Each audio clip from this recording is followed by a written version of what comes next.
बिस्मिल्लाहिर्रहमानिर्रहीम। अस्सलामु अलैकुम वरहमतुल्लाहि वबरकातुहू। जन्नत की एंट्री इन आमाल से मुमकिन है।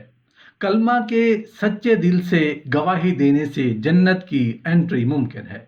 रसूलुल्लाह सल्लल्लाहु अलैहि वसल्लम का इरशाद है कि जो शख्स भी इस हाल में मरे कि ला इलाहा इल्लल्लाह मुहम्मदुर रसूलुल्लाह की पक्के दिल से शहादत देता हूँ, ज़रूर जन्नत में दाखिल होगा। दूसरी हदीस में है कि ज़रूर उसकी अल्लाह ताला मग़फ़िरत फरमाएंगे। दो खसलतों का एहतमाम करने से जन्नत की एंट्री मुमकिन है। रसूलुल्लाह सल्लल्लाहु अलैहि वसल्लम का इरशाद है कि दो खसलतें ऐसी हैं कि जो मुसलमान उनका एहतमाम करे जन्नत में दाखिल हुआ, और दोनों बहुत ही मामूली चीज़ें हैं मगर उन पर अमल करने वाले बहुत कम हैं।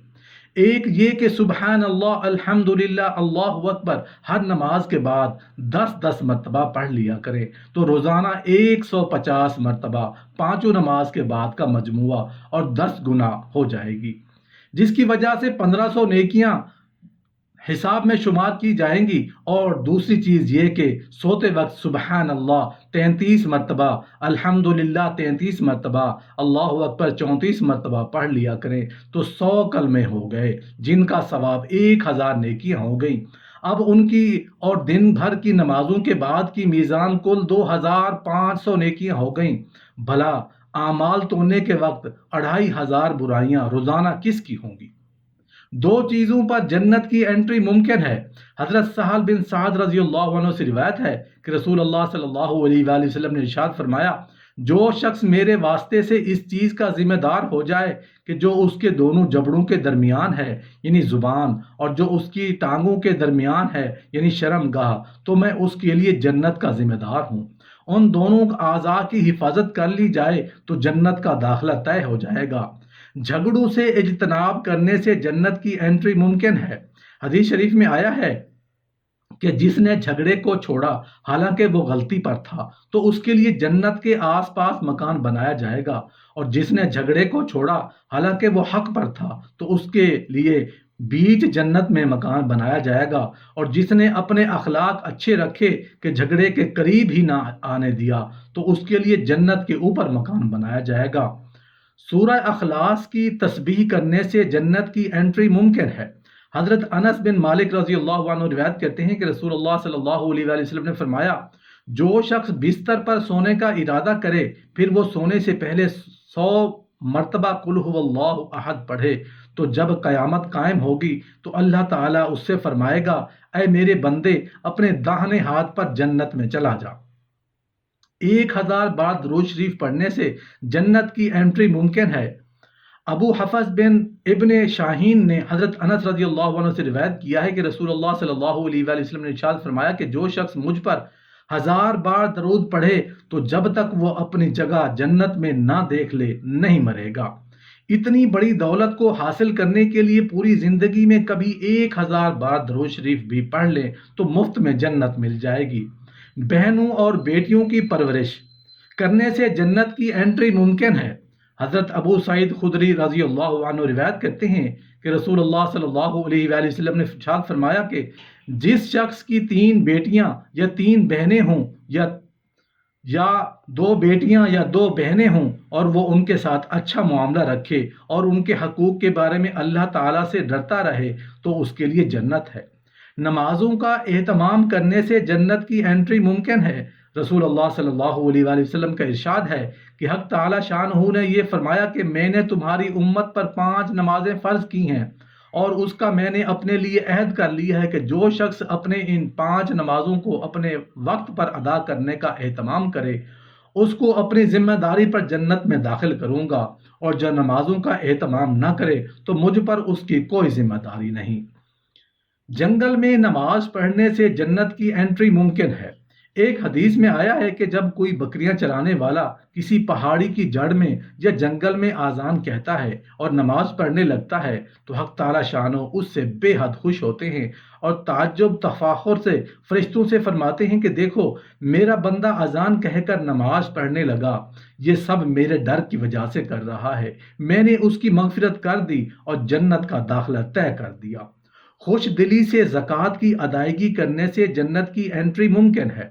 حضرت ابو حریرہ رضی اللہ عنہ سے روایت ہے کہ رسول اللہ صلی اللہ علیہ وآلہ وسلم نے فرمایا کہ جو شخص اللہ تعالیٰ سے اس کو حال میں ملے کہ اس نے اللہ تعالیٰ کے ساتھ کسی کو شریک نہ ٹھہرایا ہو، اپنے مال کی زکوٰۃ خوش دلی کے ساتھ ثواب کی نیت سے ادا کی ہو اور مسلمانوں کے امام کی بات کو سن کر اسے مانا ہو تو اس کے لیے جنت ہے۔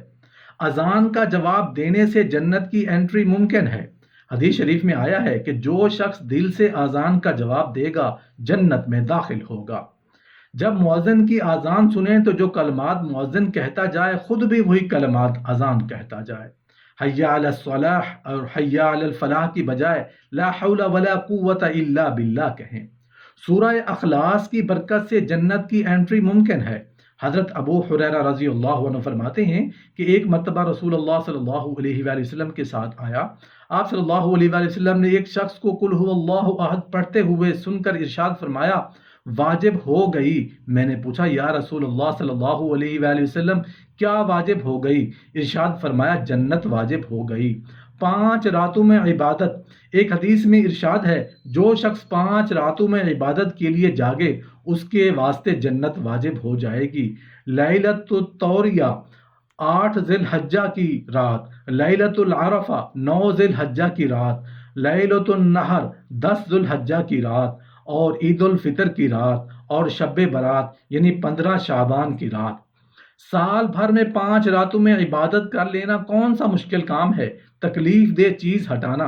حضرت ابو حریرہ رضی اللہ عنہ روایت کرتے ہیں کہ رسول اللہ صلی اللہ علیہ وآلہ وسلم نے ارشاد فرمایا ایک درخت مسلمانوں کو تکلیف دیتا تھا، ایک شخص نے اسے کاٹ دیا تو وہ اس عمل کی وجہ سے جنت میں داخل ہو گیا۔ شرک سے بے زیاری۔ حضرت جریر رضی اللہ عنہ روایت کرتے ہیں کہ رسول اللہ صلی اللہ علیہ وآلہ وسلم نے ارشاد فرمایا جس شخص کی موت اس حال میں آئے کہ وہ اللہ تعالیٰ کے ساتھ کسی کو شریک نہ ٹھہراتا ہو اور کسی کے ناحق خون میں نہ رنگے ہوں اور تو وہ جنت کے دروازوں میں سے جس دروازے سے چاہے گا داخل ہو جائے گا۔ قیامت کے دن ایمان۔ حضرت عمر بن خطاب رضی اللہ عنہ سے روایت ہے کہ رسول اللہ صلی اللہ علیہ وآلہ وسلم نے ارشاد فرمایا کہ جس شخص کی موت اس حال میں آئے کہ وہ اللہ تعالیٰ پر قیامت کے دن پر ایمان رکھتا ہو اس سے کہا جائے گا تم جنت کے 8 دروازوں میں سے جس سے چاہو داخل ہو جاؤ۔ حدیث شریف میں آتا ہے کہ جو شخص ہر فرض نماز کے بعد آیت الکرسی پڑھ لیتا ہے اس کو جنت میں داخل ہونے سے اس کے موت کے سوا کوئی معنی نہیں کہ وہ ابھی زندہ ہے، مرا نہیں، یعنی مرتے ہی جنت میں جائے گا۔ ایک دوسری حدیث میں ہے کہ جو شخص فرض نماز کے بعد آیت الکرسی پڑھ لیتا ہے تو دوسری نماز تک اللہ تعالیٰ کی حفاظت میں رہتا ہے۔ حضرت سعد رضی اللہ عنہ روایت کرتے ہیں کہ رسول اللہ صلی اللہ علیہ وآلہ وسلم نے ارشاد فرمایا کیا تمہیں جنت کے دروازوں میں سے ایک دروازہ نہ بتلاؤں؟ میں نے عرض کیا ضرور بتلائیے۔ ارشاد فرمایا وہ دروازہ لا حول ولا قوت الا باللہ ہے۔ ایک روایت میں لا حول ولا قوت الا باللہ کو جنت کے پودے فرمایا۔ 12 رکعت سنت مؤکدہ۔ ام المومنین ام حبیبہ رضی اللہ عنہ سے روایت ہے کہ رسول اللہ صلی اللہ علیہ وآلہ وسلم نے فرمایا جو شخص رات دن میں 12 رکعتیں علاوہ فرض کے پڑھے اس کے لیے جنت میں ایک گھر تیار کیا جائے گا، 4 ظہر سے پہلے اور 2 ظہر کے بعد، 2 مغرب کے بعد، 2 عشاء کے بعد اور 2 فجر سے پہلے۔